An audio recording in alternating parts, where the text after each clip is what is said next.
পাকিস্তানের হয়ে গুপ্তচর বৃত্তির অভিযোগে এবার এক নারী ইউটিউবারকে গ্রেফতার করেছে ভারতীয় কর্তৃপক্ষ।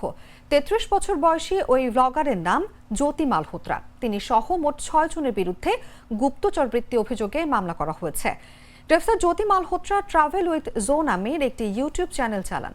ভারতীয় সংবাদ মাধ্যমের দাবি, ২০২৩ সালে জ্যোতি প্রথম পাকিস্তানে ভ্রমণ করেন একটি কমিশন এজেন্টের মাধ্যমে পাওয়া ভিসায়।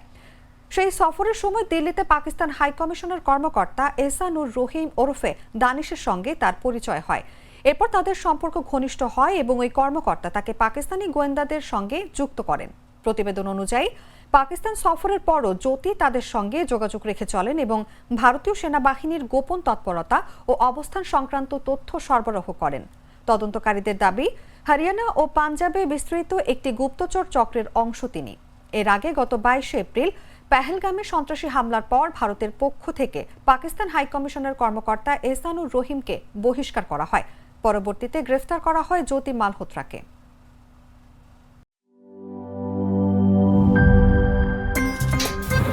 আমার একটা স্মার্ট সিদ্ধান্তে 25% গ্যাসের খরচ কমেছে। ভাবছেন কিভাবে?